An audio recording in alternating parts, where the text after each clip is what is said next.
Do you feel like, because obviously you've experienced UK culture and Singapore culture, like, Yeah. I feel like it's a big question to compare both places, but like, surely there's several elements that, because I mean, obviously I was a tourist, so it's not quite the same, but I definitely saw a lot of elements that I much prefer out there compared to here in London. Like, what's your hot take on comparing two cultures? For me, this is actually a bit of a deeper question, like for me personally, innit? Because I put it this way, like I mean, I moved from Singapore to London when I was 7, like with my whole family, Yeah. and then growing up as an immigrant, like a first generation immigrant, it's like you always, I think a lot of people can relate to this, which is like you always feel like you need to fit in, especially growing up. You know, like growing up, you just want to be, you don't want to be a black sheep.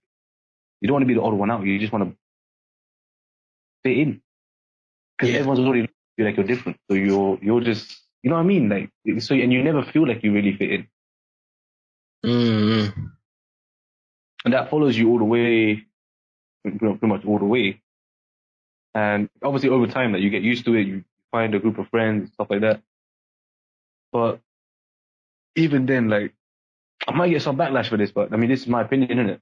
So, especially like, say growing up in like the same house, I wasn't Yeah. like, I knew like, I would say that I would knew different groups of people and I could mingle around. But everyone expects me to know like that Asian group. Yeah. Like, Okay. I'm expected to know like, example, brown girl 1, brown girl 2, brown girl 3. I'm supposed to know all 3. But in reality, I just share a class with brown girl 1.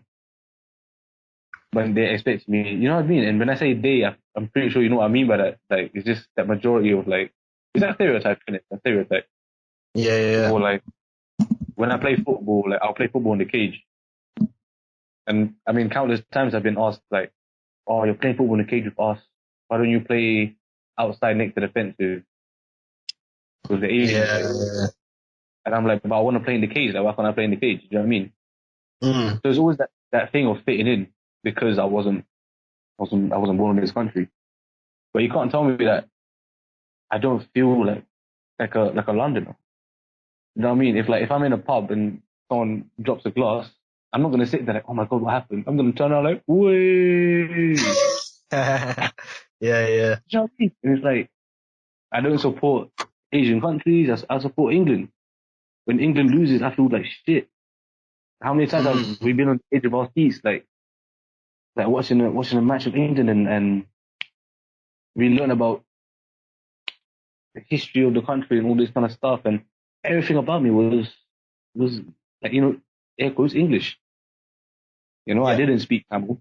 I still don't speak Tamil. I understand a bit of it just because I was, you know, my mom and dad spoke it in between them, but it was something that wasn't forced on me. So like the majority of us, my first language is English. My second language should be Tamil, but it's not. It's French. And that's just because of what I learned in GCSE.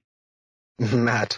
Levels and A levels. You know what I mean? So it's like, it's all these kind of things that it makes me feel like over time you belong. That this is your place. And then I moved back to Singapore and I'm thinking, okay, cool.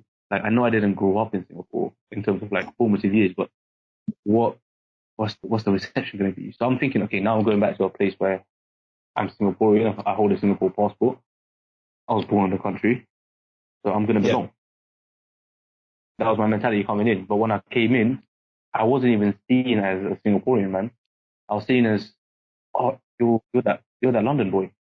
You're that London guy. Or, oh, how is it in London? Oh, and I was asked the same question. Oh, which is better, London or UK? Sorry, London or Singapore?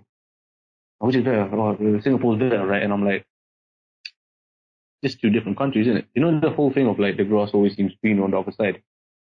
Yeah. It's like that, and like Singapore has its pros and cons. London has its pros and cons. You know what I mean?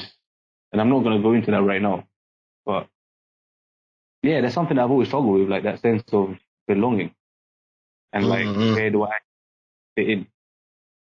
Like I'm in Singapore, like even now, man, even now, and just the way, because of how I've been brought up, the environment that I grew up in. A lot of people in Singapore, regardless of age, they instantly realize that the way I act, talk, carry myself, my mannerisms, all this kind of stuff is Mm. like different.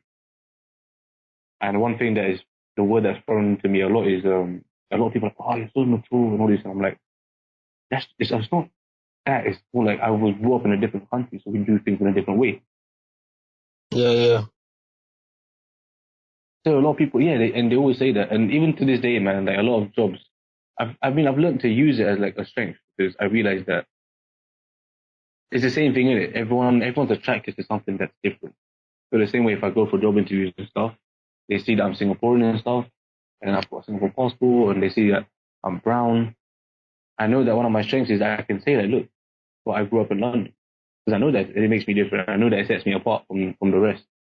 And then suddenly the questions are not even about the job. It's just about, oh, I was in London. Why are you in London? Did you study in London? Blah, blah, blah. There's a lot of those things, Mm-hmm. but even now, man, yeah, it's just that sense of like, where do I actually belong? I've had people ask me like, do you feel more Singaporean or do you feel more like British? Yeah, And yeah. like, honestly, I'm leaning more towards the side of British, but I can't say that I'm like I can't say that like definitively. It's like it's more like, yeah, like I've got that side of me. There's also the side of me that I like my food and I like my culture and I'm proud of it. And I'm getting to know it. And I mean, you when you get back in touch with all these things, that you realize just how much more there is out there in the world, isn't it? Mm. I think everyone our age like wants to go and travel the world, but this experience especially, it just made me. It's like emphasize that. It's like multiply that like tenfold. It's like I really just want to go and see the world, see different cultures. And like we were speaking about just before this, just before you start recording, it's like the views of some people here are so different, outdated. I would say outdated, Yeah. different. How they do things, how they view certain subjects and topics, and all this. Like I had a couple conversations about what's going on in the world right now, like with America and Black Lives Movement and COVID and all that, and the reactions and how they speak about it is completely different, man. The awareness isn't there, but you can't blame Mm. them either. Like that's just how it is. That's just how they grew up. And that's something I need to get used to. Yeah, yeah. It's interesting for sure because I feel like the way black people are treated around the world is, like, in general, like racism is not just an American problem; it's a worldwide problem, right? But I Mm, do think it's an element of, like we said it before as well, the podcast. Like, you kind of, certain things that's ingrained in you from a young age, and it's hard yeah. to outgrow that. And I feel Mm, like that's specifically prominent in, I mean, Singapore is not a poor country by any means, but I guess like less economically developed countries where it's like, let's talk about the UK, for example. We've had about 300, 200 years to start learning, whereas a lot of these places only really started learning in the last, 50 to 100 years. So yeah. I can't even begin to imagine like how different the process is in other places, like specifically Singapore, I guess. Yeah, man. It's crazy, especially like I was going deeper into it. Like I saw what was it? It was an interview. Muhammad Ali. I don't know if you've Mm, seen it. He was saying about he was talking to his mom and he was like a little kid. He was like saying like, why is it always good things are white? Snow White and the, the white as snow and um what else he said, man? It was like the angels are white, Jesus is white, you know, mm, and the angel cake was white and the devil cake was chocolate yeah. and all this kind of stuff. And have you seen that one? No, I haven't seen it, but I've heard references to it, I'll so I send know that what you're over, talking man. about. And I just like he said it in more like a comical sense, in it. Mm, But yeah, man, that definitely hit a chord with me because I didn't even think about that. That was something that didn't even cross my mind at any point. And then I was mm, like, shit. Like one of the things he said that kind of made me laugh is like, And if you're going to threaten someone, it's called blackmail. You know what I mean? And it was like, and he said like, why isn't it called white mail, mama? Like they lie too. And I was like, yeah, they do.